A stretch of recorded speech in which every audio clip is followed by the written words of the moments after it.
कृपा बरसे मेरे मालिक पर आए, कृपा बरसे मेरे मालिक पर आए।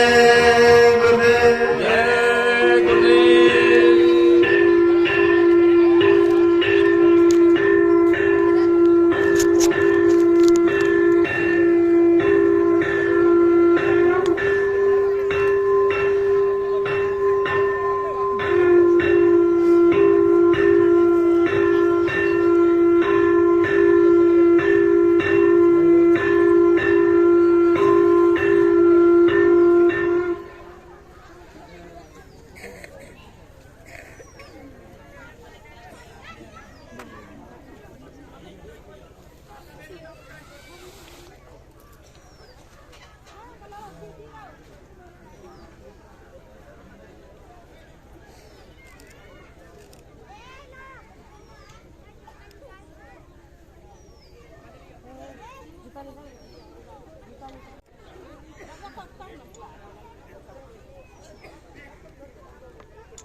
शांत रहिए।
चलो चलो जल्दी चलो। रोमियो दौड़ के आओ, सत्संग का समय हो। सब लोग सामने आके बैठो और एक एक वचन को बड़ी सावधानी के साथ सुनो। जब सामने बैठ के सुनोगे तब तुम्हारी समझ में आएगा सत्संग किसे कहते हैं। सत्संग कोई कथा वार्ता का नाम नहीं है। सत्संग कोई भाषण स्त्री प्रवचन का काम नहीं है। सत्संग कोई मनोरंजन नहीं। ये संत महापुरुषों की वचन वाणी जो हम सब जीवों की बहुपार कहानी है। ये जीवात्माएं भवसागर के पार कैसे जाएंगी, अपने मालिक प्रीतम का कैसे दर्शन दीदार करेंगी। प्रेमियों, इस युक्ति का नाम है सत्संग। सत्य माने ईश्वर, संग माने साक्षात्कार। ये जीवात्मा सूरत रूप मुद्दतों से अपने मालिक प्रीतम का दर्शन दीदार छोड़ चुकी। अब इसे कौन ले जाएगा, कौन पहुंचाएगा, कौन मिलाएगा? उस मिलाने वालों को कहते हैं संत सद्गुरु, और मिलाने वाली युक्ति का नाम है सत्संग। ये दोनों चीजें आपको मिली समय से, लेकिन आपने उसकी कदर नहीं की। किसी पुण्य कर्म के कारण संत महात्मा फकीरों के दर पे आप पहुंच गए, लेकिन आपने उनकी कदर नहीं की, उनको जाना माना पहचाना नहीं। ये जीवन का सबसे बड़ा धोखा, और इस धोखे की पूर्ति आप रुपए पैसे धन दौलत सामान से नहीं कर सकते, क्योंकि सद्गुरु दयाल की दया ये रुपए पैसे से मोल नहीं मिलती। जब उनकी मौज मर्जी हम सब कलयुग के जीवों पर हो जाती है तो अपनी दया रहम की बरसात कर देती। अब ये उनकी दया रहम में कितने जीव बच पाते, कितने छोड़ के भाग जाते। इसी को कहते हैं चटनी और कटनी। बहुत पहले एक इशारा किया गया था कि चाह बच्चा आगे मेरी संगत पड़ेगी। जैसे नदी में बाढ़ आती, एक दिन ऐसे मेरी संगत पड़ेगी तो बच्चा छटनी होगी और कटनी होगी। इस पर जो लोग नहीं समझ पाए, बच्चों को नहीं मान पाए, इशारों की तरफ नहीं मुड़ पाए, तो वो कुदरत चटनी भी करेगी। ये सब काम तुम्हारे सामने हो रहा, लेकिन अभी तक आपने कुछ नहीं समझ पाया। बाबा जी ने 10 जुलाई 1952 से 2012 ये 60 साल आपको मथुरा में सुनाया। जगह जगह बड़े बड़े कार्यक्रम करके ये सब जानकारी आपको दी कि मैं किस काम के लिए आया हूं और कौन सा काम करके जाऊंगा। जो काम करके नहीं जाता है उस फकीर महात्मा का कोई नाम नहीं लेता, उनका कोई गुणानुवाद नहीं करता, उनका कोई इतिहास नहीं होता। आपने ये सब सुना है लेकिन भूल गए हो। एक भी वचन तुम्हारे पास गुरु का नहीं। अगर सत्संग का वचन होता तो आप कभी शंका संदेह भूल भ्रम में नहीं फंसते, और न कोई स्वार्थी लोभी लालची तुम्हें शंका संदेह भूल भ्रम में डाल सकता था। बाबा जी ने आपसे क्या कहा? बच्चा मेरे सत्संग वचनों को बहुत संभाल के रखना। जैसे लोग रुपए पैसे सोने चांदी हीरे जवाहरात को गांठ में बांध के रखते, अगर कहीं मेरे सत्संग वचनों को बुला दिया तो मेरी दुआ दिया के भंडार से तुम करोड़ों को पीछे चले जाओ। आज वही आपके सामने हो गया। आप वचन भूल गए तो शंका संदेह में फंस गए। क्या मिला आपको? मैं आपसे ये पूछने आया हूं कि जब तुम मथुरा जाते थे तो गुरु का दर्शन जब करने जाते थे कि चेलों का? गुरु का। गुरु का। आप लोग गुरु का दर्शन करने जाते थे कि चेलों का दर्शन करने? गुरु का। गुरु की सुनने जाते थे कि चेलों की सुनने जाते थे? गुरु की मानने जाते थे कि चेलों की मानने जाते थे? गुरु भक्ति करने गए थे कि चेला भक्ति करने गए थे? कर क्या रहे? सब चेलों की मान रहे हो, चेलों की सुन रहे हो, चेलों की भक्ति कर रहे हो। क्या चेले भवसागर से पार कर देंगे? बाबा जी ने क्या कहा था आपसे, लेकिन आप सब भूल गए। मैं इसीलिए आपसे पूछने आया हूँ कि आप लोगों ने इनाम दान गुरु महाराज से लिया या किसी चेले से लिया है? गुरु महाराज से। आपका हाथ गुरु महाराज ने पकड़ा या किसी चेले ने पकड़ा है? गुरु महाराज। तुम्हारी जीवात्मा को जगाने का, परमात्मा से मिलाने का, निज धाम निज लोक पहुंचाने का वादा ये गुरु महाराज का है या किसी चेले का है? गुरु महाराज का। फिर तुम जा कहाँ? ये भी नहीं सोच पाए कि नामदान गुरु से लिया, हाथ गुरु ने पकड़ा, वादा गुरु ने किया, जाकर क्या ये वादे, गुरु के वादे कोई चेला पूरे कर देगा? ये सब आपको विचार करना चाहिए। गोस्वामी जी महाराज ने इसीलिए रामचरितमानस को लिखा और सबके घर में लिख के रखवा दिया। कलयुग के जीवों, मेरे बच्चों को याद करते रहना। अगर तुम भूल जाओगे तो काल तुम्हें अपने जाल में फंसा लेगा और कलयुग के जीव तुम्हें लोभ लालच के चक्कर में डाल देंगे। लेकिन आपने तो अभी नहीं माना।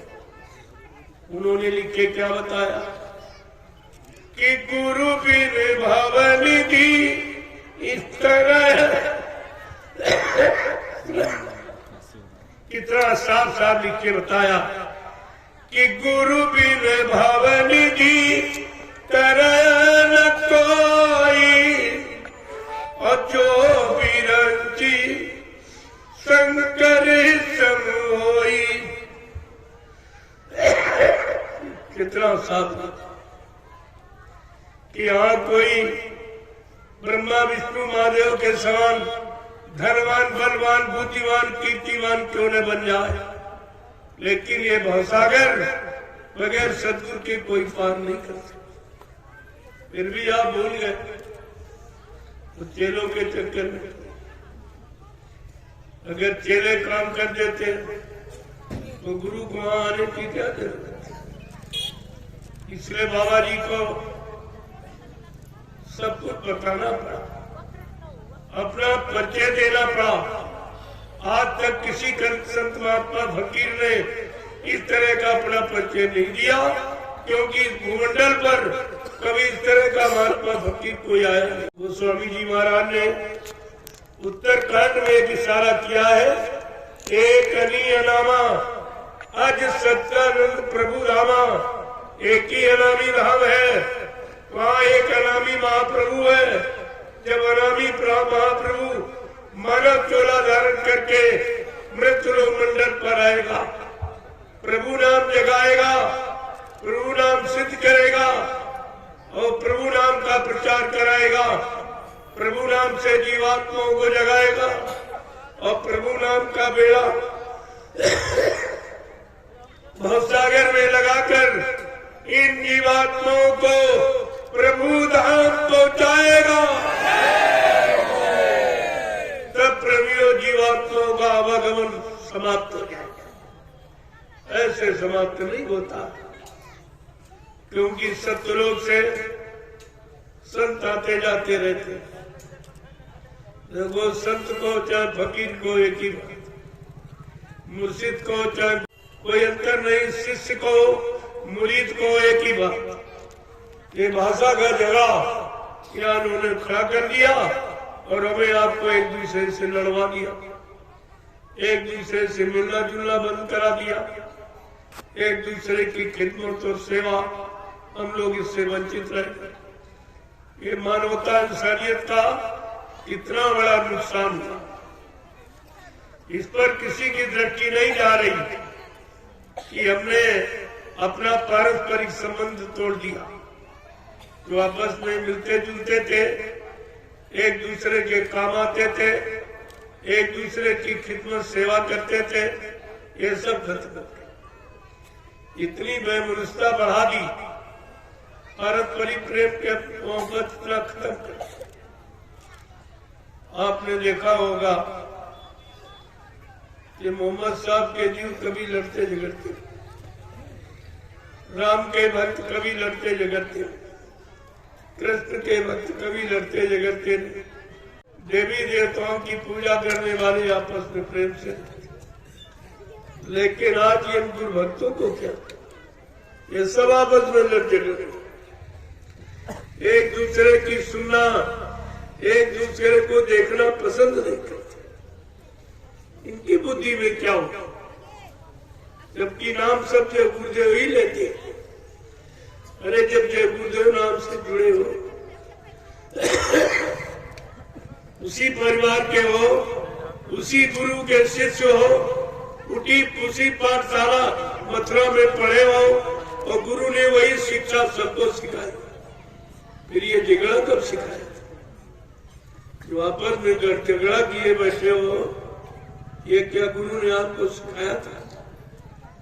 क्या मथुरा में आपने यही सीखा कि आपस में लड़ना झगड़ना? बाबा जी ने क्या कहा था? सब लोग प्रेम प्यार मोहब्बत से, चाहे हिंदू हो, चाहे मुसलमान हो, चाहे सिख, सब ईसाई, ये केवल तुमने बनाए। परमात्मा खुदा ने कोई जाति नहीं बनाई, कोई मजहब धर्म नहीं बनाया, कोई छोटा बड़ा गरीब अमीर यानी पढ़ा लिखा अनपढ़ नहीं बनाया। उसने केवल एक इंसानी शक्ल बना दी। उस इंसानी शक्ल को चाहे तुम हिंदू को, चाहे मुसलमान, सिख ईसाई को, ब्राह्मण क्षत्रिय वैश्य सर्जन छोटा बड़ा, ये तो तुम्हारी मानसिकता।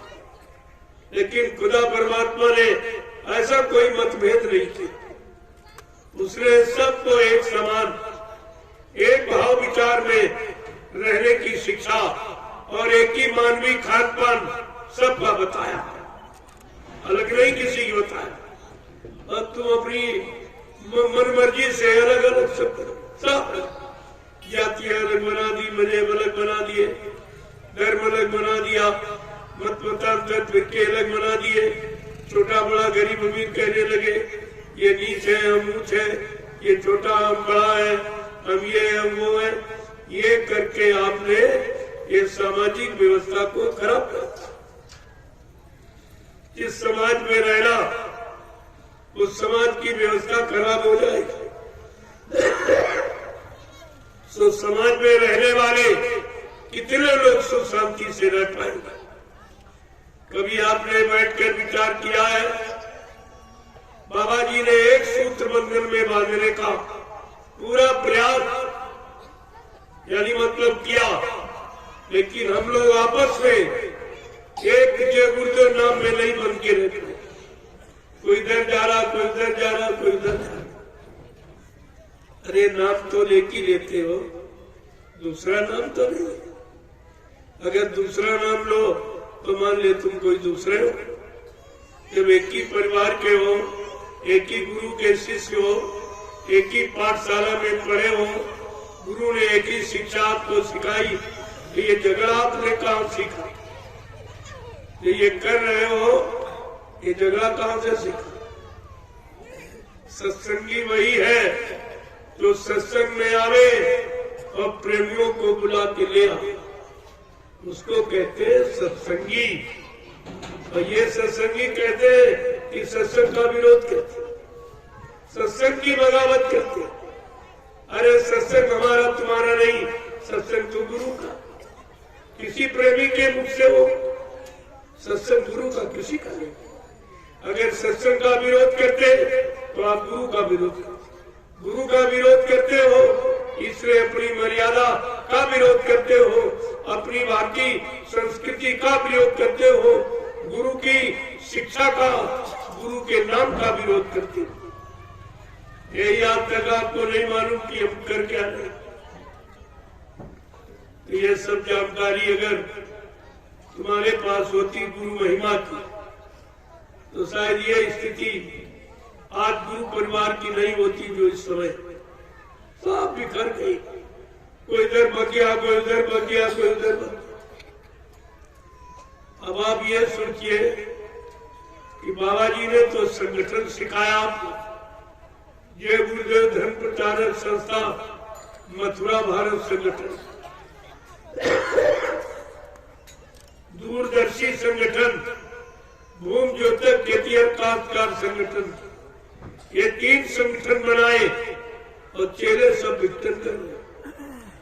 ये चेले क्या कर रहे हैं? सब विघटन कर।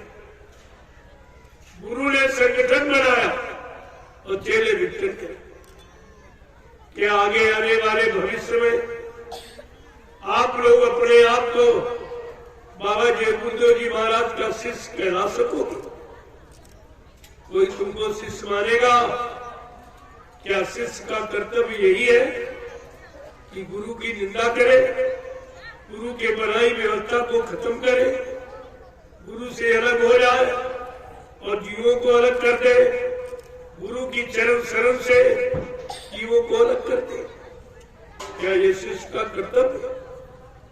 अरे गुरु शिष्य की महिमा तो समझो कि गुरु का क्या काम और शिष्य का क्या काम, और शिष्य का गुरु के प्रति क्या कर्तव्य है और गुरु का शिष्य के प्रति क्या भाव है, ये सब जानकारी आपको रखनी चाहिए।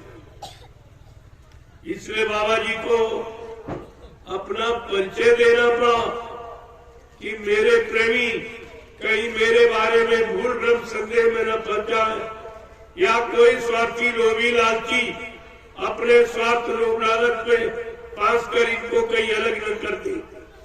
इसलिए बाबा जी को अपना प्रचार खुद करना पड़ा। सारे हिंदुस्तान में घूमकर, हिंदुस्तान का कोई प्रांत, जिला, तहसील, ब्लॉक, शहर, कस्बा, गली, गांव कुत्ता छोड़ा नहीं जहां पर बाबा जी ने अपना परिचय न दिया हो, अपनी जानकारी जीवों तक न पहुंचाई हो, अपने परिवर्तन की भूमिका कलयुग जाने की और सतयुग लाने की न बताई हो। लेकिन तुम्हारे पास तो कोई जानकारी नहीं। जरा सुन लीजिए, जो भूल गए हो मैं फिर से याद कराने आया हूं। न पुरानी बिगाड़ने आया हूं, न नई बनाने आया हूं, न अपना कोई स्वार्थ लोभ लालच लेके आया हूं। लेकिन जो बाबा जी ने 10 जुलाई 1952 से 2012 हमें आपको सबको सुनाया, और जो आप भूल गए हो मैं उसी को फिर से याद कराने आया। आगे का समय बहुत खराब, उस समय आपको गुरु का एक एक वचन याद रहेगा। अभी तो बहे गए हो, स्वार्थ लोभ लालच में फंस गए हो, लेकिन प्राकृतिक प्रकोप में ये स्वार्थ लोभ लालच भी तुम्हारे काम नहीं है। ये भी तुम्हारा नहीं होगा, ये भी तुम्हें बचा नहीं पाएगा। उस समय तुमको अपने समर्थ मालिक के वचन ही याद आए, लेकिन फिर पछताए होत का जब चिड़िया जुड़ गई थी। सारा समय वक्त तुम्हारा इसी में निकल गया, निंदा आलोचना बुराई। तो फिर वो समय जब आएगा उसमें तुम्हारे पास कौन सा बचाव है। इसलिए एक एक वचन को सुन लीजिए। कोई भी इस धरती मंडल पर रहने वाला ये न कह सके कि बाबा जी ने हमको बताया नहीं था। उनके वचनों को भूल गए, दोबारा किसी ने याद नहीं दिलाई, तो प्रेमियों मैं याद दिलाने आया। मैं और कोई काम नहीं करूं, न किसी की निंदा आलोचना बुराई करने आया, न किसी को छोटा बड़ा कहने आया, न किसी का नुकसान करने। क्यों? साधु से हो न कारज हानि। साधु संत महात्माओं से कभी किसी की हानि नहीं हो सकती। क्यों? परमार्थ के कारण साधु धरा शरीर, जो परमार्थ समाज देश हित धर्म हित समाज हित आया है वो किसी का नुकसान नहीं करेंगे। अगर ये वचन आपको याद रखते तो आप बड़े समृद्ध माली से कभी जुदा नहीं, कभी दूर नहीं जाते, लेकिन सब बोलते। तो जरा सुन लीजिए, सत्संग तो आपको कल से सुनाऊंगा, आज तो पहला दिन, इसलिए मैं आपको जानकारी दी। उस समृद्ध माली के वचनों की जानकारी जो आप भूल चुके थे, सब बता दूंगा, एक एक जानकारी आपको, कि बाबा जी ने क्या कहा, कब कहा और क्यों कहा, ये सब जानकारी आप ले लीजिए। बाबा जी ने पहला वादा किया कि हम आए वही देश से जहां तुम्हारा धाम तुम सबको घर पहुंचाना, एक हमारा काम। रवियों कितनी बड़ी जानकारी का है जीवो, मैं इस भूमंडल पर किस लिए आया हूं, तुम्हारी जीवात्मा को घर पहुंचाने। बाबा जी कहते हम तुम्हारी जीवात्मा को घर पहुंचाऊंगा, या चेलों ने गुरु को पहले ही पहुंचा दिया। क्या इन चेलों की बात सुनिए, क्या गुरु झूठ बोलता? अगर ऐसे झूठ बोलने वाले को क्या तुमने गुरु बनाया था? ये सब पूछा जाएगा आपसे। मैं इसलिए याद करा रहा हूं, आगे वो समय आ रहा, ये सब आपसे पूछा जाएगा। जो 10 जुलाई 1952 से 2012 आपको मथुरा या पूरे देश में घूम घूम कर जहां जहां संदेश दिया गया, वो सब आपसे पूछा जाएगा, क्योंकि आपने बाबा जी के वचनों का प्रचार किया। भारत की जनता को या नेपाल की जनता को आपने ये सब बताया है कि विश्व को सुख शांति जय गुरुदेव नाम से मिलेगी, और विश्व को सच्ची सुख शांति बाबा जी से मिलेगी। अब तुम ही कह रहे हो बाबा जी मर के चले गए, तो विश्व को सुख शांति कौन देगा? ये प्रश्न खड़ा है, विश्व को सच्ची सुख शांति कौन देगा? ये भारत की जनता और नेपाल की जनता तुम्हारा मुंह नोच लेगी और पूछेगी, तो भी झूठा, तेरा गुरु भी झूठा। जो तुम ये कह रहे हो, अभी कहते थे हमारा गुरु अनामी महाप्रभु, हमारा गुरु युग दृष्टा है, युग सृष्टा है, यानी मतलब कहते अनामी महाप्रभु है। अब यही कह रहे कि बाबा जी मर के चले गए। अनामी प्रभु का यही काम, ये जन्मना मरना ये उनका काम है, कि जन्म मरण से छुटकारा दिलाना ये उनका काम। उनके काम को समझ ही नहीं पाए, किस काम के लिए आए और कौन सा काम करके जाएंगे। आपसे ये भी बताया कि भाव सागर भरमो नहीं, ये प्रताप हमार, अरे निश्चय करके मान ले तो तुरंत सुधारूपा। ऐसा वादा इस सृष्टि में किसी ने किया ही नहीं। क्या कहा कि इस भवसागर में भ्रम मत करना कि कोई तुम्हारे लिए दूसरा आएगा। मेरे बल पर उसका भरोसा कर, मुझ पर विश्वास कर और मेरे इस जय गुरुदेव नाम रूपी नौका पर बैठ जा। मैं तुझको तेरे घर पहुंचा दूं। रवियों, ये काम कोई कर सकता? जिस समृद्ध गुरु को छोड़कर जहां गए हो, उनसे एक बार पूछो, क्या तुम हमारी जीवात्मा को जगा सकते हो? क्या परमात्मा से मिला सकते हो? क्या हमारे पाप कर्मों में माफी दिला सकते हो? तो आपको 2 मिनट में सच्चाई का राज मिल जाए कि सत्य क्या है और झूठ क्या है और असल क्या है और नकल क्या है। ये सब पूछिए आप, क्योंकि बाबा जी ने एक नहीं हजारों वादे थे। मैं सारे वालों की जानकारी आपको दी। और आपसे पूछो, बाबा जी ने भी कहा मैं परिवर्तन करने आया हूं, परिवर्तन करके ही जाऊंगा। कोई माई का लाल हमें इस परिवर्तन से न रोक सकता है, न मेरा काम कोई कर सकता है। रवियो, ये छोटा मोटा चैलेंज है क्या? ये सच्ची में रामकृष्ण ने ऐसा चैलेंज किया था, या कबीर साहब से लेकर हजारों संत ऐसी कलयुग में क्या इस तरह का किसी ने चैलेंज किया है? युग परिवर्तन की आवाज किसी ने लगाई? ये सब जानकारी आपको रखनी चाहिए थी। अगर ये सत्य की जानकारी और सतगुरु दयाल की जानकारी और बच्चों की जानकारी अगर आपके पास होती तो तुम्हें कोई शंका संदेह भूल भ्रम में डाल नहीं सकता। और क्या कहा बाबा जी? कहा मैं कलयुग का इतिहास बनाने आया हूं,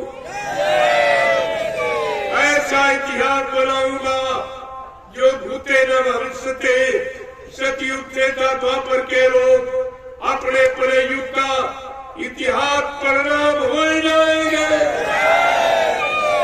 मैं ऐसा चमत्कार करके दिखाऊंगा जिसको हिंदुस्तानी नहीं सारा विश्व नमस्कार करेगा। ये छोटी बात है कि जिसकी भूमिका व्यवस्था के आगे एक दिन सारा विश्व नतमस्तक हो जाए, और अभी वो भूमिका व्यवस्था बनी नहीं और तुम कहते बनाने वाला चला गया। तो क्या परिवर्तन कोई इंसान कर सकता है? या किसी पिछले युग में जो परिवर्तन हुआ वो इंसान के नाम से हुआ, इस समय के जगाए नाम से? ये सब आपको पिछला इतिहास पढ़ के रखना चाहिए। सतयुग का परिवर्तन जो योगियों ने हरि नाम जगाया, उस हरि नाम जगाए नाम से हुआ कि हिरण्यकश्यप के नाम से। त्रेता का परिवर्तन राजा रावण के नाम से हुआ कि उस समय ऋषि मुनियों ने जो राम नाम जगाया, राम नाम के द्वारा। द्वापर का परिवर्तन राजा कंस के नाम से हुआ, क्या उस समय जो कृष्ण नाम जगाया गया था उस नाम से हुआ। ब्रह्मयोग परिवर्तन जगाए नाम से हुआ, सुनाए पढ़ाए नाम से नहीं। तो कलयुग का परिवर्तन किसने भी नाम जगाया? नाम जगाने की शक्ति किसी में है? अरे ये सब विचार करके आपको रखना चाहिए। इसलिए बाबा जी को कलयुग के परिवर्तन की आवाज लगानी पड़ी, कलयुग का इतिहास बनाने की आवाज लगानी पड़ी, और कलयुग के परिवर्तन के लिए जय गुरुदेव नाम प्रभु का जगाना पड़ा। ऐसे परिवर्तन नहीं होता। अगर आप ये सब जानकारी तुम्हारे पास होती तब तुम्हें शंका संदेह में कौन डाल सकता। इसलिए उनको सब कहना पड़ा कि हमारे प्रेमी हमारे बारे में कहीं भूल भ्रम में न पड़ जाए, कोई स्वार्थी लोभी लालची इनको अपने स्वार्थ और लालच के चंगुल में कहीं फंसा न ले, कहीं बहका न दे, भरमा दे। इसलिए बाबा जी को यह सब बताना, और फिर भी आप बैठ गए, भ्रमित हो गए, क्योंकि आपने बच्चों को याद नहीं रखा। याद रखते ये कुछ नहीं। बाबा जी ने क्या कहा?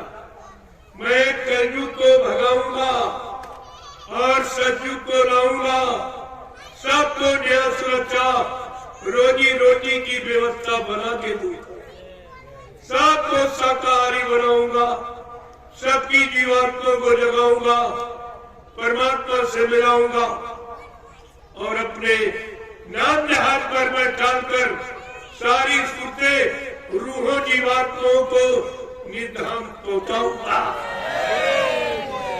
ये प्रेमियों कितनी बड़ी बात है और सबके हित की बात है। आप लोग अपने हित भले की बात नहीं समझते। धर्म साथ बराबर जानकारी दे रहे।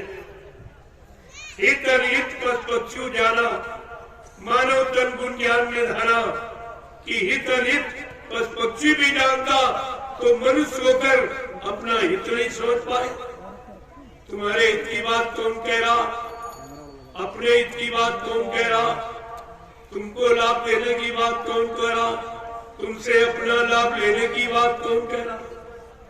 इतनी छोटी बात अभी तक नहीं समझ पाए तो सब भ्रमित हो। एक नहीं 45 करोड़ जिनको सतपथ के रास्ते पर लाके खड़ा किया गया।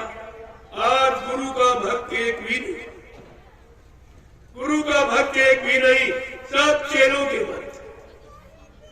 सब चेला भक्ति शुरू हुई, गुरु भक्ति से सब अलग। ये भी नहीं बेचारे समझ पाए कि हमारा काम गुरु करेगा कि चेला करेगा।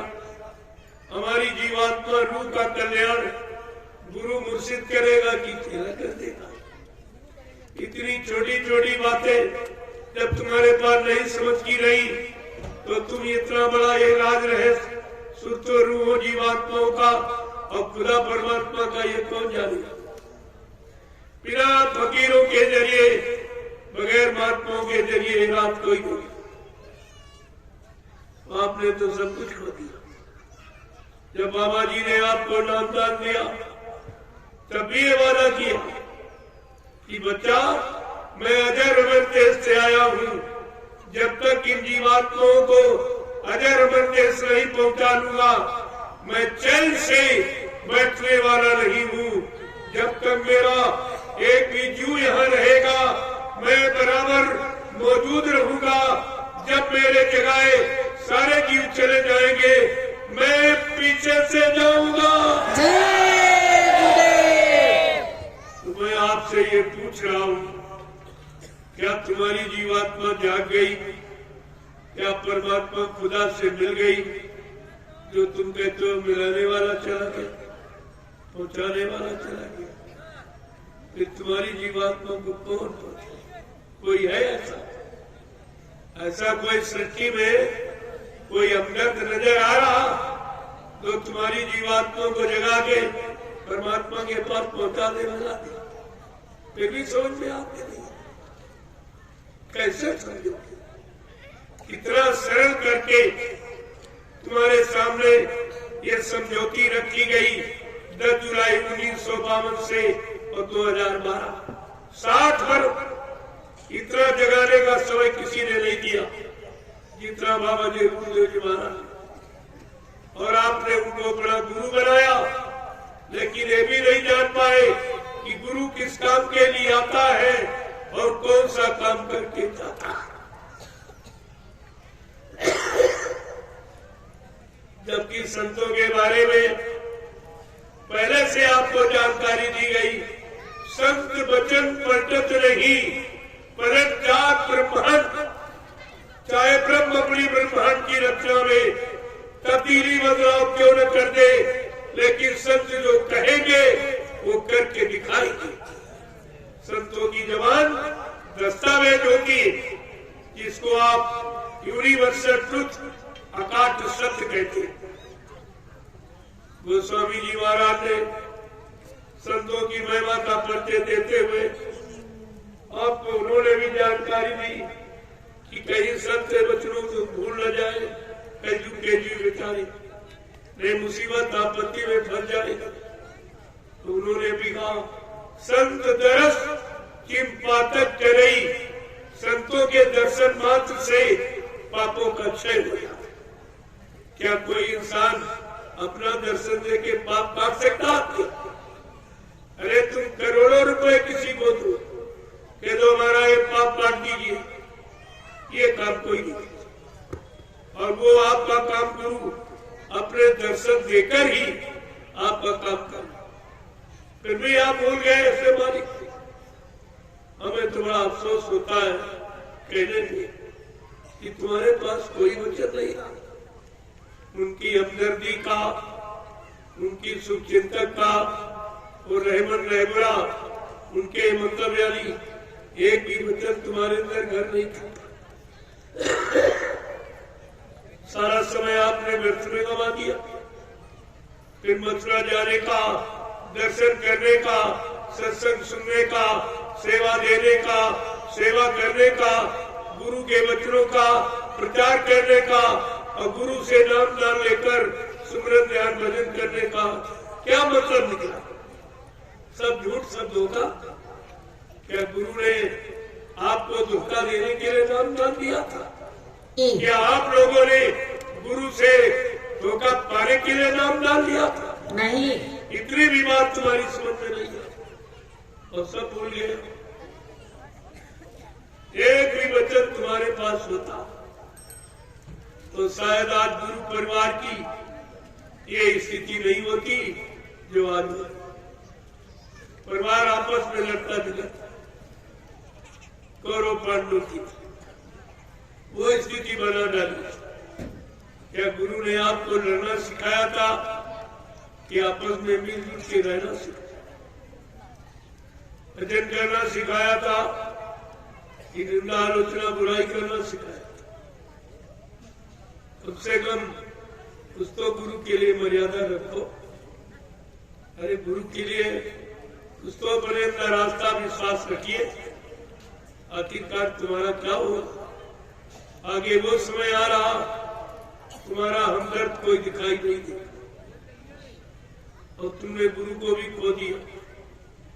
एक तो कोई हमदर्द है नहीं और एक हमदर्द मिले उनको तुम रख नहीं पाए, अपना बना नहीं पाए, अपनी जीवात्मा का भला कल्याण करा नहीं पाए, अपने मानव जीवन को सार्थक बना नहीं पाए और पाप कर्म में माफी भी नहीं करा पाए। कोई काम आपने नहीं करा पाए। गुरु के आने का मतलब क्या? जबकि ये भी बताया कि सतगुरु एक, गुरु बहुतेरे, समय का सदगुरु एक ही हो, दो चार नहीं आते। और इन लोगों ने प्रचार कर दिया कि बाबा जी मर गया, यानी सदगुरु मर गया। पहले प्रचार ने किया किस तरह, किसके लिए? अपने गुरु के लिए। इनको ये भी होश नहीं है कि अगर गुरु तुम्हारा झूठा हो जाएगा क्या तुम सब चेले सच्चे माने जाओगे? तुम्हें कोई सच्चा मानेगा नहीं। कहेगा गुरु झूठा है, चेला भी झूठा।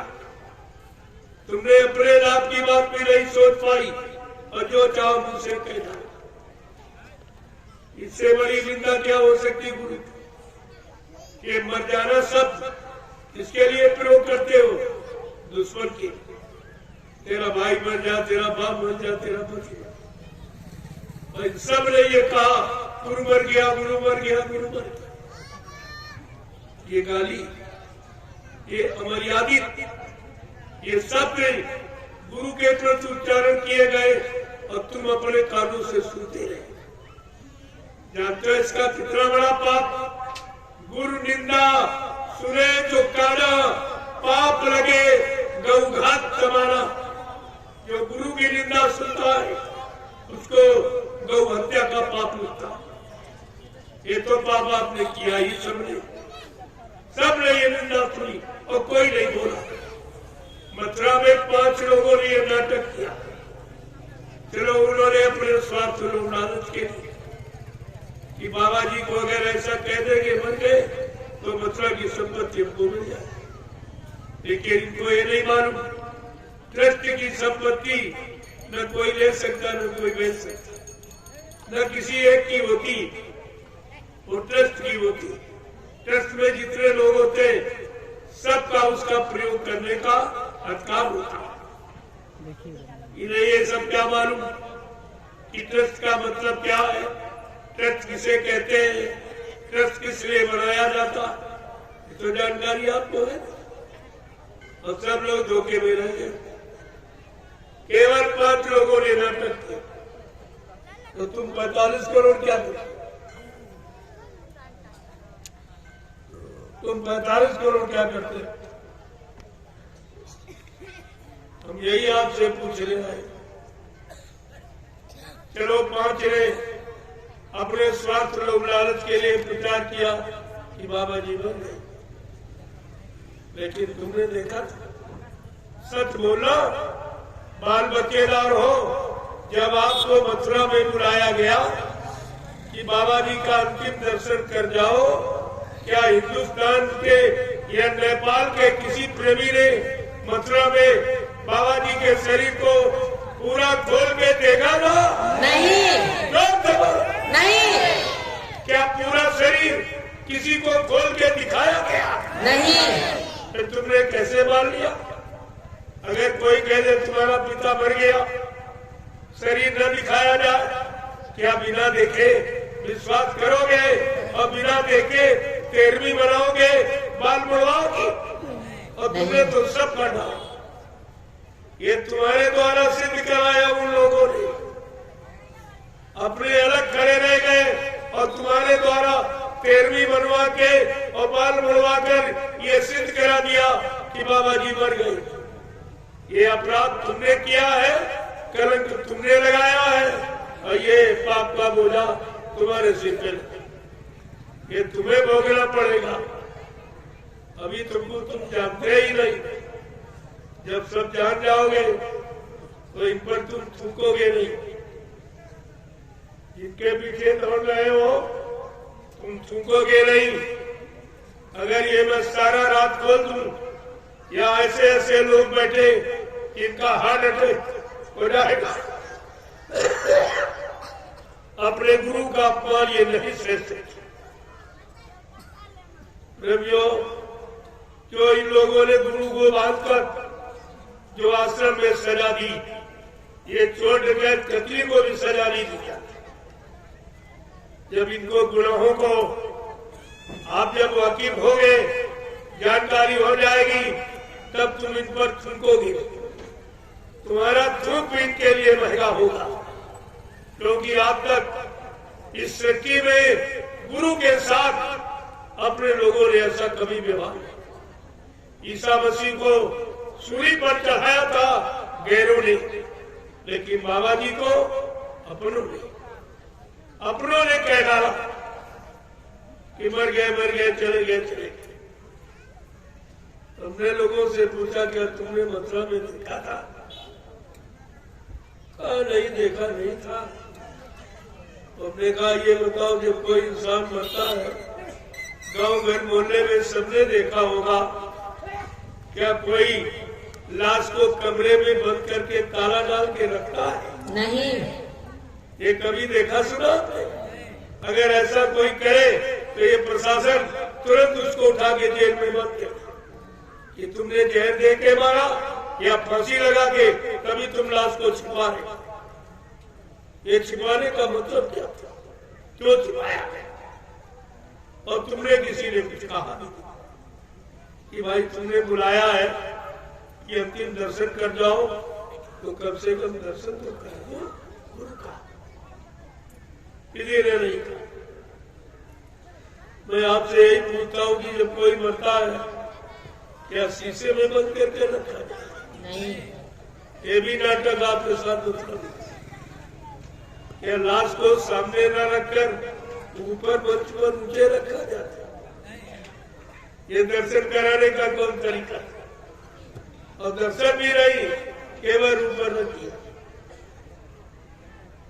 कराते कैसे? अगर शरीर होता तो कराते, पुतला का दर्शन क्या कराते? वो तो रात खोल जाता। वैसे मैंने पूरा रात खोल दिया, कुछ बाकी नहीं रखा सब।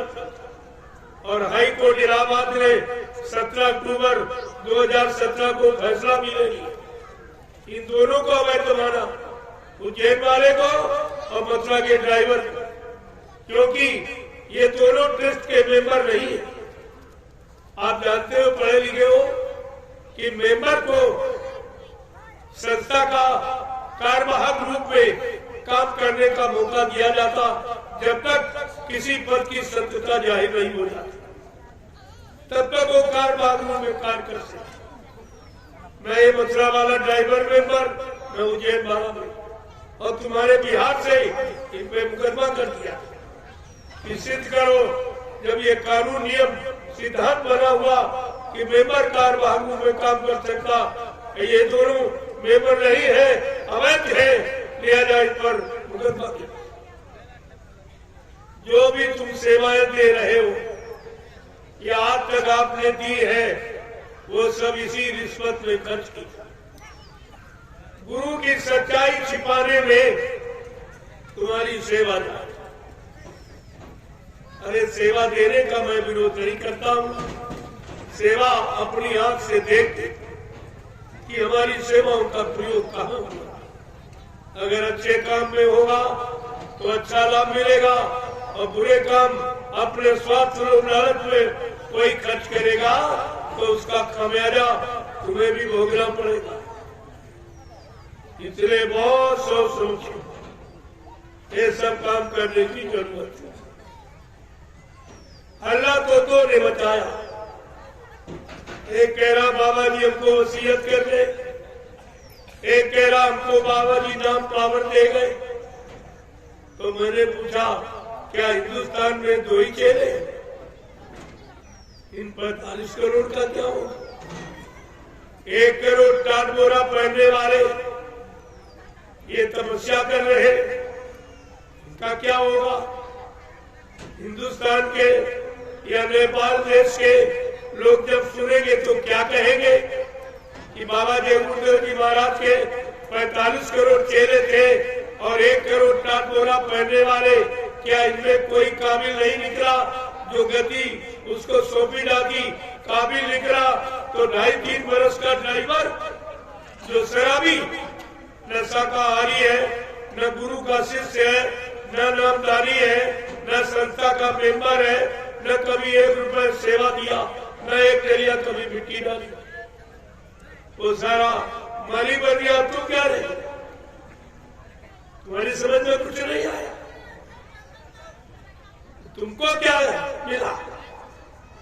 इतने दिनों से जो तुम सेवा कर रहे हो, सेवा दे रहे हो, तुमको कुछ नहीं मिला और जिसने कुछ नहीं किया वो सब माली बन। ये आपको सोचना चाहिए। मैं अभी केवल इशारे ही कर रहा हूं, जानता तो सब हूं, लेकिन अभी बताऊंगा नहीं। जब तुम्हारे अंदर इच्छा देखूंगा, गुरु के तरफ कोई हमदर्दी, गुरु में कोई आस्था, कोई विश्वास प्रेम देखूंगा तो सब खोल के बता दूंगा। लेकिन धीरे धीरे आप सुनते जाइए, देखते। मैंने शुरुआत में ही कहा था, जिन लोगों ने कहा कि गुरु जी मर गए चले गए, तुम देखते जाना, तुम्हारे सामने ये सब मुर्दा होते चले जाएंगे। मथुरा में तो झाड़ू लगी, एक बचा सब मर गए, एक बचा, वो भी सबसे भरवा। आप देखते जाइए, गुरु से कपट, संगत से चोरी की वो निर्धन की वो कोढ़ी, ये सजा है कुदरत की। और गुरु से कपट किया गया और संगत से चुरा के धन रखा, तो तुम सब सोते रहे, तुम्हारी समझ में कुछ नहीं आया। अरे मथुरा गए थे तो कम से कम ये 60 साल का की जो सेवा, उसके बारे में आपको जानकारी लेनी चाहिए। वो सेवा कहाँ गई, क्या काम किया गया? प्रेमियों के लिए कोई व्यवस्था बनाई गई, कोई आवास बनाया गया, कोई सुख सुविधा दी गई? आखिरकार इतनी लंबी पूरी जो बाबा जी के हाथ में लोगों ने पकड़ाई, वो कहाँ चली? ना उसका हिसाब तुमने लिया और जो अभी दे रहे हो इसका भी हिसाब तुम्हारे पास है। कहाँ खर्च हो रहा, किस काम में खर्च हो रहा? और मैंने किसी से कोई सेवा नहीं की। और 2 आश्रमों का निर्माण नबी सारा ने किया, 250 बीघे जमीन, 2 आश्रमों का निर्माण कर दिया और कोई सेवा किसी से नहीं मांगी। मैं पहले कभी मांगी न आज मांगता। जो प्रेमियों ने स्वेच्छा से 1 रुपया 10 रुपया कि 25-50 दिया, उसी से मैंने नैमिषारण्य की पावन पवित्र भूमि पर 2 आश्रमों का निर्माण किया और प्रेमियों को ठहरने की जगह। तुम्हें तो मैं मालूम नहीं है कि कैसी स्थिति बनने जा रही है। कुदरत कितनी जोर से नाराज है, वो क्या करना चाहती है, कितना सफाया हो जाएगा, कैसी भगदड़ मचेगी, त्राहिमाम मचेगा। आप भक्के कहाँ जाओगे? एक न एक दिन पछता के तुम सबको नैमिषारण्य की तपोभूमि पर आना ही पड़ेगा। विश्व में कोई ऐसी जगह नहीं जहाँ पर 88,000 ऋषियों ने मिलकर तपस्या किया। इतनी बड़ी संख्या ऋषि मुनियों की। और बाबा जी ने जब 1997 में गुरु पूर्णिमा का कार्यक्रम किया, 10 जुलाई से 23 जुलाई 13 दिन का, तो आखिरी दिन क्या कहा था बाबा जी? बच्चा, ये 88,000 ऋषियों की तपोभूमि है, यहीं से सतयुग के अंकुरन निकलेंगे। मथुरा में कभी नहीं कहा यहाँ से अंकुरन निकलेंगे। एक बात मैं आपसे और पूछूंगा, सत्य बताना, आप बाल बच्चेदार हो, क्या बाबा जी ने अपने सत्संग में अपने मुख से कभी उज्जैन का नाम लिया था? सब बोलना। उज्जैन से तुम्हारा क्या मतलब? कोई मतलब नहीं। मथुरा तो तुम्हारा गुरुद्वारा है, तो वहाँ की बात मान ली जाए, दादा गुरु का मंदिर है, तो सब कुछ। लेकिन उज्जैन से तुम्हारा क्या रिश्ता? किसी तरह का कोई जिक्र गुरु ने कभी अपने सत्संग में किया ही नहीं। और तुम्हारी बुद्धि में गुरु की बात मानने गए थे कि चेले की बात पर? गुरु की। जो चेला गुरु का नहीं हुआ, क्या तुम्हारा हो जाएगा? नहीं। जिसने गुरु को नहीं बख्शा, क्या तुम्हें बख्श देगा? नहीं। ये तो बात आपको जानकारी रखनी चाहिए। 4 अप्रैल 2005 ये तारीखी लिख लो, कोई नहीं बताएगा। 4 अप्रैल 2005 तुम्हारे बिहार से एक व्यक्ति गया और मथुरा में और कहा, बाबा जी कि हमारे पिताजी तो नामदान देने लगे। कहते स्वामी जी का आदेश हो गया। बाबा जी ने तुरंत हस्तलिखित पत्र समस्त संगतों को, देश की समस्त संगतों को भेजा कि बच्चा, मैंने हिंदुस्तान में किसी को भी नामदान देने का न कोई अधिकार दिया, न हमारी कोई अभी ऐसी पहुंच है।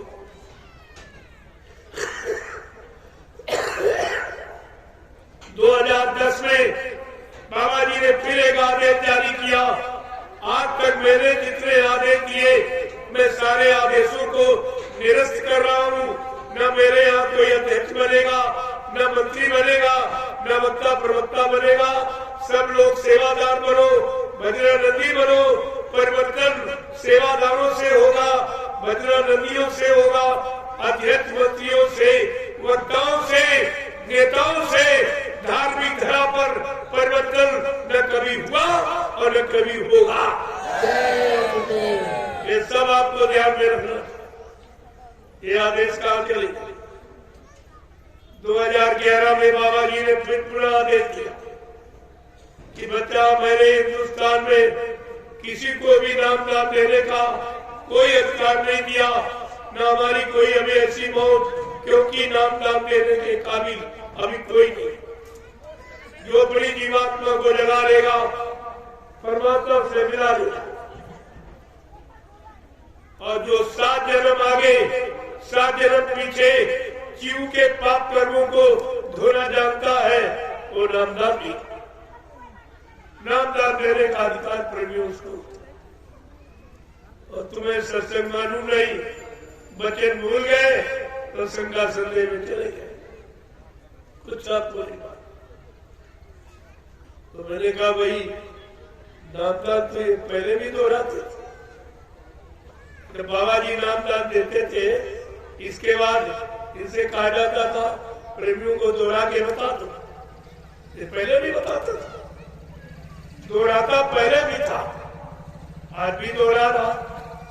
मैंने कहा अरे भाई नामदान दे रहे कि नामदान सुना नहीं? जो बाबा जी ने 5 नाम दिए, क्या इसके अलावा कोई 6, 7, 8वां नाम बता रहा जो कह रहे नामदान दे रहा है? नामदान सुना, दोहरा रहा, पहले दोहराता, और दोहराने के बाद ये खुद अपने मुंह से कहती है। क्या कहते थे? अखबार वालों, ये नामदान मत छापना, और जो नए प्रेमी आए हैं लिखा कागज मिल जाए तो ले लेना, एक कागज पर लिख लेना और याद कर लेना, और फाड़ के कागज जला देना, किसी को दिखाना मत। अगर किसी नए को बता दोगे तो तुम्हारा नुकसान हो जाएगा और उसका कोई फायदा नहीं। ये सब बताता रहा और अपना खुद वही काम करने लगा। तो ये क्या है? जब तैसी हो कविता तब तैसी मति होए, और काल लेख की लेख को बेच सके।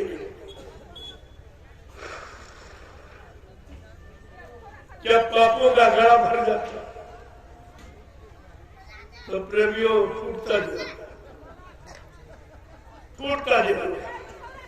धर्मशास्त्रों ने पहले लिख के बता दिया, विनाश काले विपरीत बुद्धि। जब जिनका विनाश होने को होता उनकी बुद्धि विपरीत दिशा में काम करती। कितनी अच्छी सच्ची बात बताओ, उनके भले लाभ की समझ में नहीं आती। क्यों? उनका पाप का स्वार्थ का घड़ा भर गया, वो फूटेगा। आपको ये सब जानकारी नहीं।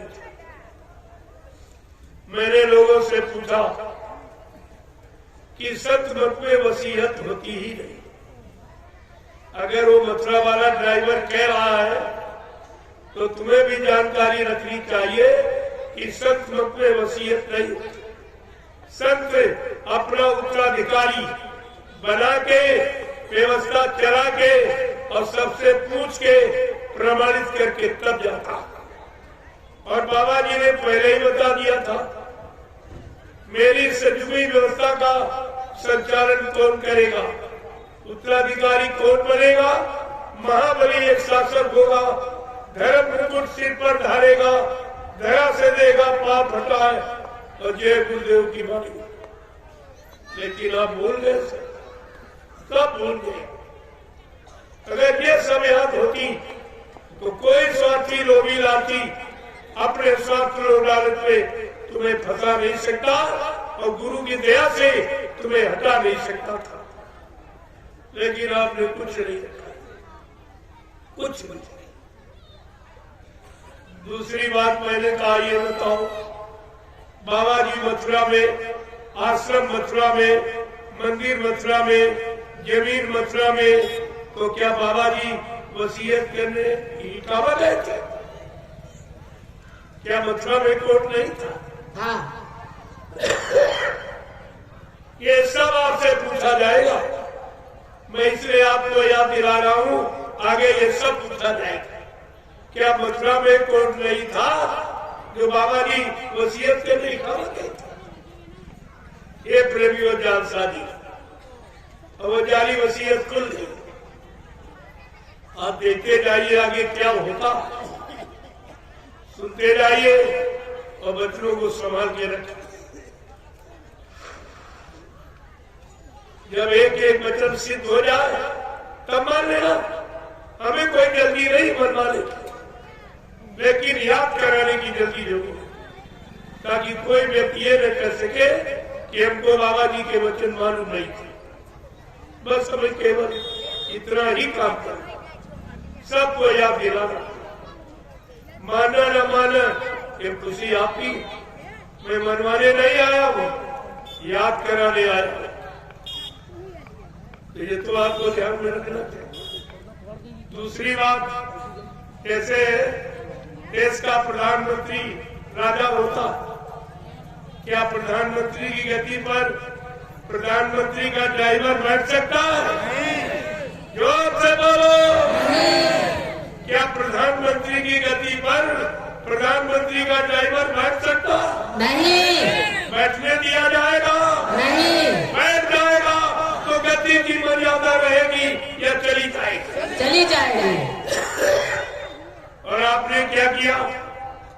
सम्राट गुरु की गद्दी पर नहीं बैठे, वो भी शराबी बैठ दिया। गुरुओं की क्या महिमा रही, संतों की क्या महिमा रही, सदगुरुओं की क्या महिमा रही। इतना भारी कलंक और आप उस कलंकी के सहयोगी बन गए, तो तुम्हारा क्या हुआ? जो सजा चोर को, वही चोर के साथियों को सजा मिलती, उसमें कोई अंतर नहीं होता। आपको ये सब ध्यान में रखना चाहिए। लेकिन एक भी वचन आपके पास नहीं है जो बाबा जी ने 10 जुलाई 1952 से 2012 आपको सुनाया, एक भी नहीं। मैं सब आपके सामने रखे देता हूं, इनको आपको समझ लेना चाहिए। दूसरी बात, नामदान कौन देता है यहाँ सृष्टि में, वो भी जानकारी आपको ले लेनी चाहिए, ताकि कोई नकली दाढ़ी बाल बढ़ा के गुरु का कपड़ा पहनकर गुरु बनकर आपको धोखा न दे दे। ये जानकारी ले लीजिए, नहीं तो फिर कोई तीसरा खड़ा हो जाएगा, फिर आप शंका में चले जाओ। तो जो वचन तुम्हारे पास होंगे तो आपको कोई नहीं फांस सकता, किसी की ताकत नहीं है, तो आपको ध्यान में रखना चाहिए। सर्वप्रथम जब कलयुग में कबीरदास आए, उन्होंने साहब नाम जगाया। जो जीव जगाता है नाम, जो संत नाम को जगा लेता है, वही नामदान देता, ये प्रमाण है। कबीरदास ने जब साहब नाम जगा लिया तो जीवों को नामदान देना शुरू किया। और राधा स्वामी, देखिए कितनी बड़ी बात है, ये सब चीजें आपके सामने रही। जिसने जो नाम जगाया, उसी नाम का आधार से नाम दिया। जब गुरु नानक देव जी महाराज ने वाहे गुरु नाम जगाया, तब जीवों को नामदान देना शुरू किया। शिवदयाल सिंह महाराज ने जब राधा स्वामी नाम जगाया, तब जीवों को नामदान देना शुरू किया। और बाबा जी ने जब ये गुरुदेव नाम जगाया, तब जीवों को नामदान देना शुरू किया। ये संत मत की प्रेमियों मर्यादा। मैंने उज्जैन में जाकर इससे कहा, अरे तू भी कोई नाम जगा ले और नाम दे, तेरा भी मान लिया। लेकिन संत मत की मर्यादा के अनुसार ऐसे नहीं। आपको ये सब ध्यान में रखना चाहिए कि नामदान देने वाला होता कौन, क्योंकि नामदान जीवात्मा जगाए नाम से जगती है, सुनाने और पढ़ाने नाम से नहीं। ये सब आपको ध्यान में रखना चाहिए। लेकिन आप तो सब भूल गए, तुम्हारे पास कोई भी जानकारी किसी तरह की अगर जानकारी होती तो आप इतनी बड़ी शंका संदेह पूर्ण ब्रह्म नहीं चाहिए। तो कितना बारी आपने अपना नुकसान कर लिया। बाबा जी ने यह भी कहा, भगवान राम को परिवर्तन में 14 वर्ष और कृष्ण को 18 दिन लग गए, लेकिन बच्चा कलयुग के परिवर्तन में हमको 18 मिनट भी नहीं लगे। 18 मिनट भी नहीं लगेंगे, मैं परिवर्तन करके दिखा दूंगा। प्रेमियों, फिर भी तुम्हारी समझ में नहीं आया हमारा गुरु कितना महान, कितना बड़ा सर्वशक्तिमान, कलयुग जैसा खराब समय को बदलने में कह रहे हमको 18 मिनट भी नहीं लगी। अपने गुरु की सारी महिमा भूल गया तो तुम्हारा क्या होगा? जरा अपने पर विचार कीजिए, आगे आने वाला समय बहुत खराब। अभी एक छोटी सी बीमारी आई जिसको बाबा जी ने 6 जून 1986 पिछलो तारीख है 6 जून 1986 6 नवंबर 1986 बाबा जी ने ये जानकारी दी थी कि बच्चा अगर तुम शाकाहारी न बन पाए, सदाचारी न बन पाए, अच्छे नेक भले इंसान चरित्रवान न बन पाए तो कुदरत की तरफ से एक बीमारी आने वाली है। इस बीमारी का नाम होगा कोरोना। क्या न करो तो बीमारी नहीं आएगी, अगर करोगे तो आ जाए। कोरोना का मतलब यही, क्या न करो, काला अंडा मत खाना, मुर्गा और मछली और बकरे का मुर्गा मांस मत खाना, और बुद्धि नाशक नशा शराब गांजा भांग अफीम इसका प्रयोग मत करना, निंदा आलोचना बुराई मत करना, पराई स्त्री धन से दूर रहना। अगर तुम ये काम नहीं कर पाओगे तो कुदरत की तरफ से भारी बीमारी आ जाए। और नहीं लोग मारे तो आ गई, करोड़ों चले गए देश, विश्व से करोड़ों चले गए और कोई कुछ नहीं कर पाया।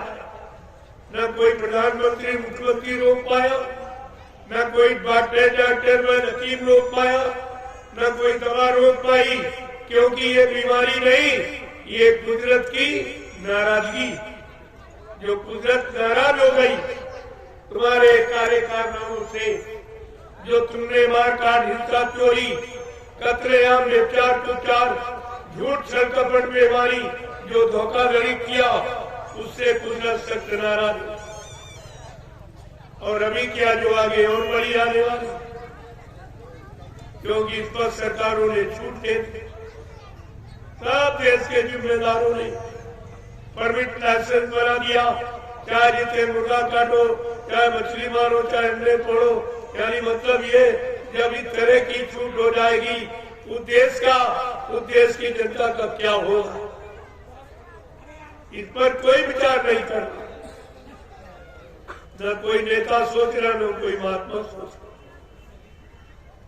ये जो हत्याएं तुमने की है, क्या कोई जीव तुमने बनाया है? क्या इंसान विज्ञान ने कोई जीव जंतु बनाया? जब आपने बनाया नहीं तो मारने काटने बिगाड़ने का अधिकार किसने दिया?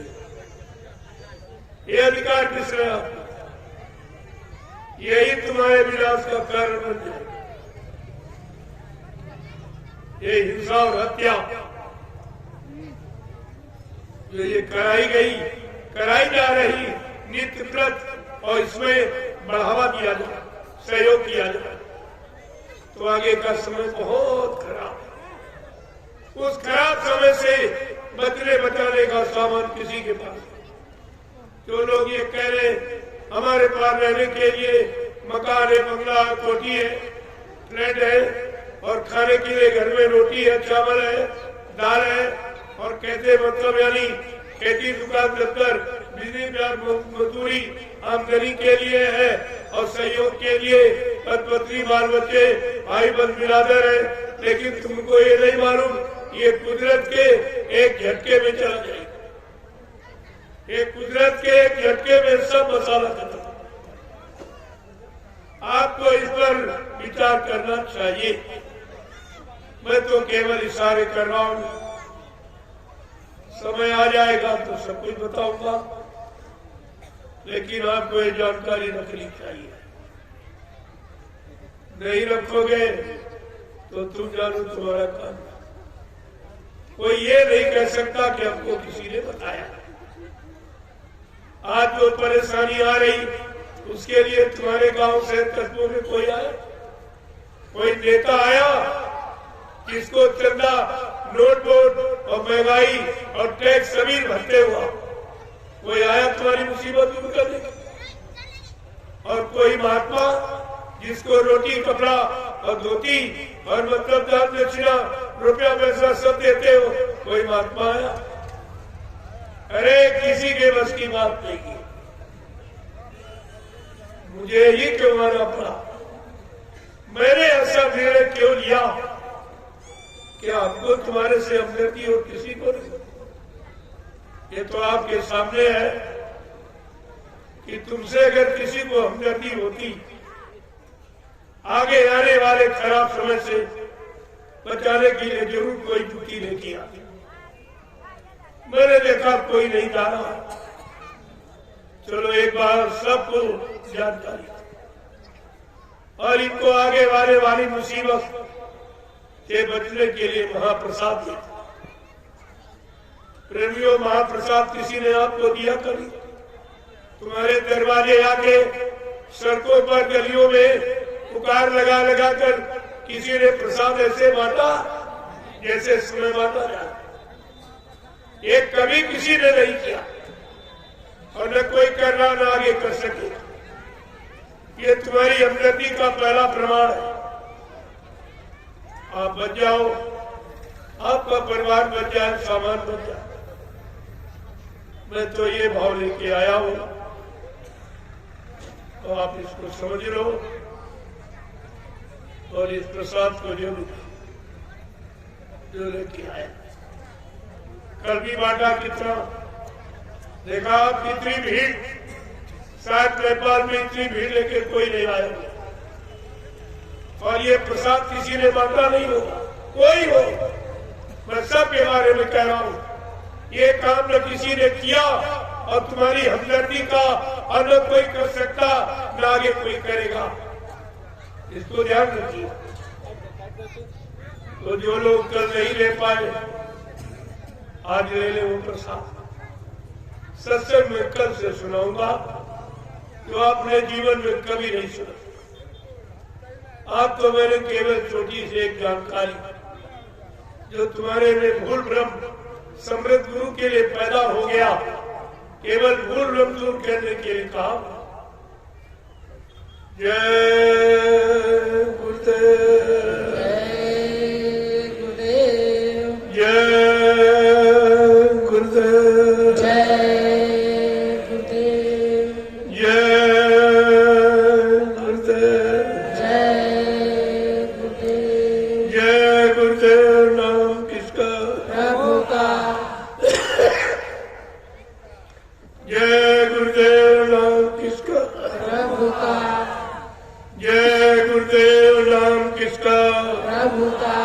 प्रभु का प्यारा नाम। अब आप लोग खड़े हो जाए, खड़े हो जाइए आप लोग। लोगों, पहले मेरे सारे दुश्मन, खड़ा होने का मतलब क्या? खड़े तो रोज ही होते और बैठते भी रोज हो, लेकिन इसका कुछ मतलब है, कुछ अर्थ है। खड़े होने का मतलब अब किसी सच्चे अच्छे काम के लिए खड़े हो। बैठो, भजन पूजन के लिए बैठो, झुको वहां जहां कुछ मिले। ये तीन स्थितियां शरीर की, खड़ा होना, बैठना और झुकना। अगर शरीर की तीन स्थितियां जान गए, समझ गए, तो शरीर के अंदर रहने वाली चेतन जीवात्मा के बारे में भी आप जानते। वैसे आप तो समझ नहीं सकते, तो इस पर आपको विचार। जय गुरुदेव, जय गुरुदेव, जय गुरुदेव,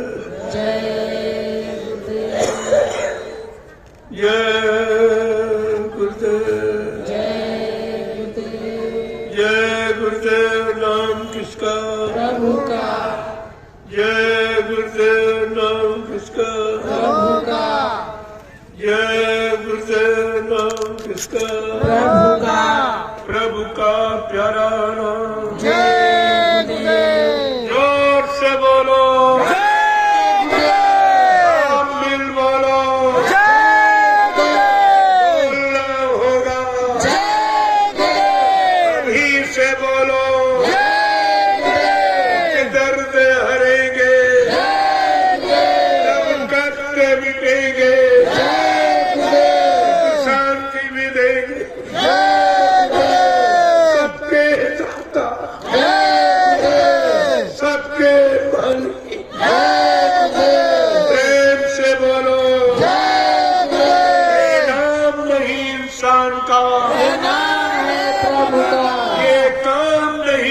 इंसान का, ये काम है प्रभु का। प्रेमियों इंसानों बस का कोई काम नहीं, चाहे राजनीति हो चाहे धर्म। इंसानों के बस की होती तो 70 साल की आजादी जो बर्बादी के रूप में बदल गई, ये अपना पूरा परिचय थी। इससे और का प्रमाण हो सकता। और धर्मनीति से महात्माओं ने खो दी। नेता भाषण करते रहे, महात्मा प्रवचन देते, काम किसी ने नहीं। इसलिए राजनीति भी खत्म, धर्मनीति भी।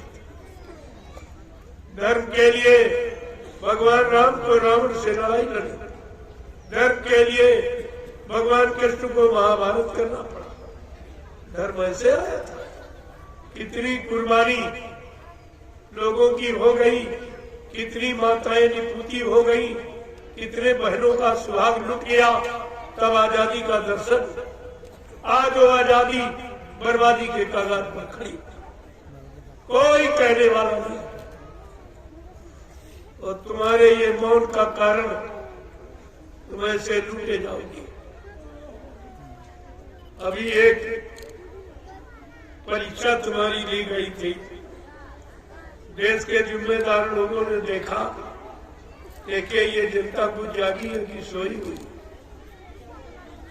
तो क्या किया? सर्वप्रथम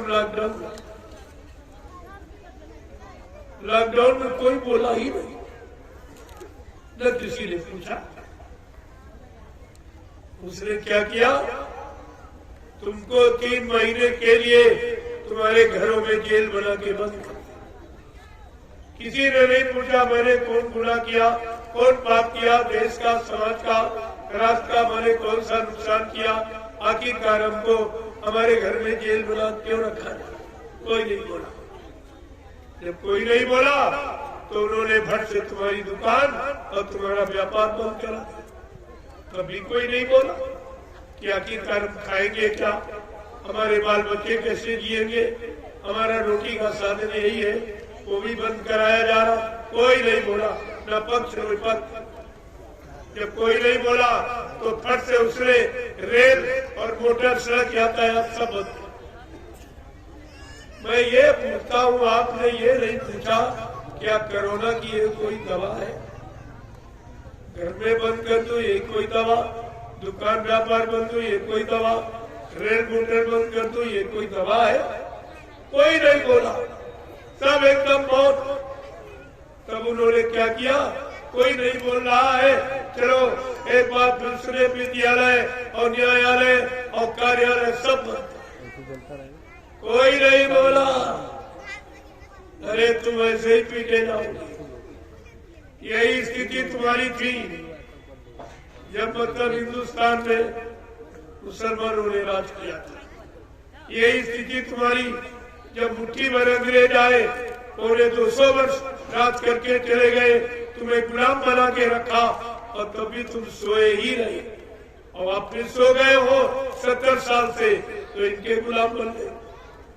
तो क्या तुम जिंदगी भर गुलामी बने? तुम जागोगे कब, चेतोगे कब? अपनी पढ़ाई लिखाई, अपनी शिक्षा और डिग्री डिप्लोमा का कब प्रयोग करोगे? न तुम्हारे काम आ रहा, न देश समाज के काम आ। फिर ये पढ़ाई किस लिए किया? और 700 तो इसलिए मैंने ये देखा तो नई साल उत्तर प्रदेश सीतापुर, ये 88,000 ऋषियों मुनियों की तपोभूमि से ये जय गुरुदेव आध्यात्मिक जन जागरण शाकाहारी काफिला लेकर निकला। उत्तर प्रदेश के तमाम जिलों से होता हुआ मैं बनारस से मैंने एक कार्यक्रम प्रारंभ किया। बराबर प्रसाद वितरण रास्ते में भी सब जगह और संदेश देता हुआ मैं रांची जहाँ एक सप्ताह का आध्यात्मिक संदेश देकर मैं वहां से बिहार के लिए रवाना हूँ। तो 2 महीने मैंने बिहार के लिए रखे। ये 2 महीने में बिहार के संपूर्ण लोगों के कान तक ये समय का संदेश पहुंचा दूंगा शाकाहारी बनने का, कि चलो आप धर्मात्मा महात्मा नहीं बन पाए, सच्चे नेक भले ईमानदार चरित्रवान नहीं बन पाए, तो आप शाकाहारी बन जाओ। इसमें कौन सी, अगर शाकाहारी बन जाओगे तभी कुदरत की तरफ से आपके लिए प्रार्थना कर दी जाएगी, आने वाले भारी प्रकोप से आपको बचा दिया। अगर आप शाकाहारी न बने तो तुम जानो तुम्हारा काम जारी। ये नहीं कहोगे कि हमको किसी ने बताया। इसलिए महात्मा फकीर समय के पहले जानकारी आपको दी, ये सब आप समझ लो। कल से रूहानी तरक्की हासिल कराने वाला मुसलमानों के लिए संदेश दूंगा, ऐसा नहीं है। इनको कोई तकलीफ ना हो कि वैसे बात है कि वो भाषा भाषी झगड़े में आप पड़ गए हो, बाकी खुदा कहो भगवान कहो, ये दिल का भाव तुम्हारा। देश प्रेमी हो जग जाओ, इसमें कल्याण, इसमें आपका कल्याण है। आपको अपने लाभ फायदे की बात देखनी चाहिए। जब डॉक्टर वैद्य के पास जाते हो, क्या कोई जात पात पूछते उससे? अरे भाई उसे अपनी मन बताई और दवा ली चले। बाजार मार्केट में जाते हो, कोई जात किसी की पूछते? क्यों? सामान से मतलब। ऐसे महात्मा फकीर सबके हित के लिए आते, सबके हित भले का कल्याण करने आते, उनके पास कोई जात पाती नहीं। अगर कोई तुम्हारे अंदर फिरका है तो उसको दूर कर देते। जय गुरुदेव, जय गुरुदेव, जय गुरुदेव। नाम किसका? प्रभु का, प्रभु का प्यारा नाम। जय गुरुदेव, जोर से बोलो, सब मिल बोलो, बोलना होगा, अभी से बोलो, दर्द हरेंगे, सब कष्ट मिटेंगे, सुख शांति मिलेंगे, सबके दाता, सबके मालिक, प्रेम से बोलो, ये नाम नहीं इंसान का, ये काम नहीं इंसान का, ये जानकारी आप। कलयुग में प्रभु नाम, सतयुग में हरि नाम, त्रेता में राम नाम, द्वापर में कृष्ण। ये इतिहास है। तो कलयुग का नाम जय गुरु।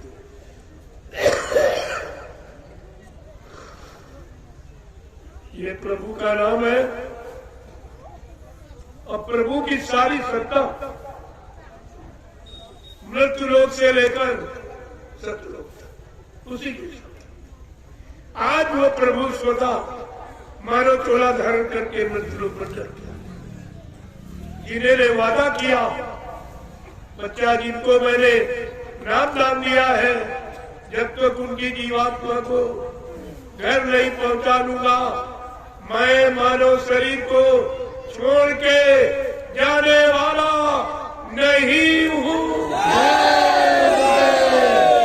प्रेमियों, ऐसा वादा किसी ने, इसलिए बाबा जी ने आपको पहले बता दिया, न बच्चा कोई मुझे मार सकता, न मुझे कोई धोखा दे सकता, न मुझे कोई धन दौलत सामान से खरीद सकता। मैं अपना काम करने आया हूँ, काम करके ही जाऊंगा।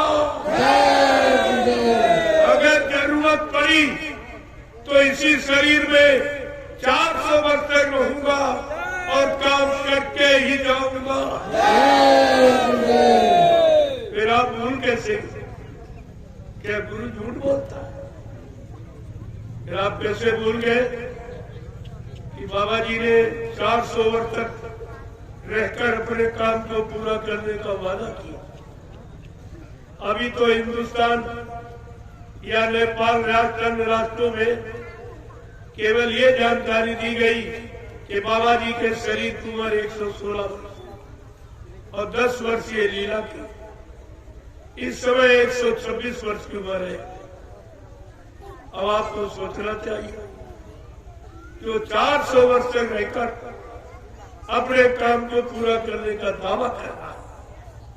वो इंसान है कि भगवान है कि भगवान का भगवान है, ये जानकारी आपको रखनी चाहिए। ऐसा वादा इस सृष्टि में किसी ने किया ही नहीं। लेकिन तुमने अपने गुरु की कोई महिमा नहीं रखी, कोई गौरव गरिमा, कोई जानकारी तुम्हारे पास नहीं, इसीलिए आप मूल ब्रह्म में चले गए। जय गुरुदेव। दूसरा परिचय वो झंडा गड़ा हुआ, एक झंडा गड़ा है, पूछ लो इधर इधर गाड़ा किधर कहीं, तो आप लोग झंडे की परिक्रमा सब सच्चाई आपको दिखाई दी। जो लोग कहते हैं बाबा जी चले गए, वो जरा अपना झंडा गाड़ कर ये सिद्ध कर दे कि बाबा जी चले गए और झंडे से एक प्रेतात्मा उतार के दिखा दे, या एक बीमारी कम करके मैं तुम्हारी बात मान लूंगा, नहीं तो पछता के रो के आंसू गिरा के तुम्हें जय गुरुदेव प्रभु नाम के झंडे के नीचे आना ही पड़ेगा, आना ही पड़ेगा। और बाबा जी ने पहले भी कहा था, अभी महात्मा समझा रहे, सुना रहे, सब तरफ से मना रहे, पाप कर्मों में माफी भी दिला रहे। अगर तुमने उनकी बातों पर विश्वास न किया, उनको न माना, तो पीछे कुदरत खड़ी है, अपने एक डंडे से 20 करोड़ का वारा न्यारा सेकेंडों में कर दिया। और कहा था बच्चा, जितने काले नीले पीले हरे लाल झंडे ये घूम रहे, ये अपने झंडों को फेंक कर अगर तुम्हारे जय गुरुदेव प्रभु नाम के झंडे के नीचे अगर ना आए, तो इस बाबा को बाबा मत कहना। कितनी बड़ी सच्चाई गुरु की, तुमने अपने गुरु की सच्चाई को पानी में फेंक दिया। तुम्हारा तो अपराध कहने ही नहीं, और अभी अपराध करते चले जा रहे। अभी सोच समझ नहीं आ रही कि हम क्या कह रहे, किसके लिए कह रहे। तो इसलिए एक एक बात को कुछ समझ कर बोलो, कहना है तो कुछ समझ लो। ये तराजू तोल के तब मुख बाहर काढ़ी, ऐसे नहीं। जय गुरुदेव। अब आप लोग प्रसन्न लगो। झंडे की परिक्रमा 21 बार 51 बार 101 बार जय गुरुदेव नाम लेते हुए ये परिक्रमा, ये प्रभु काम करेगा और कोई। रामचरितमानस में गोस्वामी जी महाराज ने स्पष्ट परिचय दिया कि तुम्हारी आत्मा ने मां के गर्भ में क्या वादा किया। इस नाम से वादा जरा पढ़ के देखो, तुम्हारी शंका चली जाएगी। क्या लिखा है? अब प्रभु कृपा करो यही भांति, और सब तज भजन करब दिन रात। ये वादा प्रभु नाम से वादा कर। इतना बड़ा परिचय, और रोज चिल्लाते इस समय लोग लाउड स्पीकर लगा, प्रभु की कृपा भयो सब काजू और जन्म हमार सुफल। कहते लेकिन बेचारे जानते कि प्रभु कौन है, प्रभु का प्रचार कहाँ हो रहा, प्रभु की जानकारी कहाँ से मिल रही।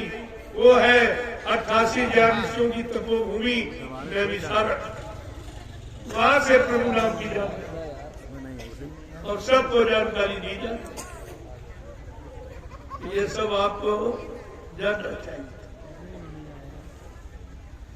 जय गुरुदेव।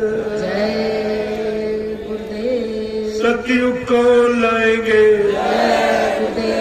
विश्व में शांति कौन लाएंगे, जन जन में प्रेम कौन लाएंगे। इस बात को ध्यान दें, ये तीनों काम कोई नहीं कर सकता। दूसरी बात, अब आप लोग ये महाप्रसाद ले लो जो तुमको किसी ने कभी नहीं दिया होगा आज तक, पहले भी नहीं, आज भी नहीं, और आगे भी कोई नहीं दे पाए। ये महाप्रसाद पूरे हिंदुस्तान में और आपके नेपाल में ये बट रहा है। प्रेमियों को उनकी रक्षा, सुरक्षा, संरक्षा, हिफाजत के लिए दिया था। अगर किसी को तुम्हारी हमदर्दी होती तो तुम्हारे लिए कोई न कोई व्यवस्था जरूर बनाती, लेकिन सबको अपनी अपनी पड़ी सेवा, चंदा, ये दो, वो दो, वो दो, लेकिन ये किसी ने तुमसे नहीं कहा ये लो, ये लो, ये लो। और फिर भी तुम्हारी समझ में नहीं आया कि कोई देने वाला भी तो होना चाहिए, सब लेने वाले। एक तो कोई है नहीं और दिया जा रहा, वो समझ में नहीं आ रहा। इसी कहते विनाश काले विपरीत बुद्धि, समझना चाहिए। अब आप लाइन से खड़े हो जाओ, एक लाइन में महिला, एक में पुरुष। मैं एक एक का दर्शन करूंगा, एक एक को प्रणाम करूंगा, और ये महाप्रसाद, ये तीनों काम हिंदुस्तान में कहीं नहीं हुए, नेपाल में कहीं नहीं, कि विश्व के किसी देश में नहीं हुए जो तीनों काम आपके यहाँ हुए, और आपको दिया जा रहा, बदले में लिया गया। जय गुरुदेव।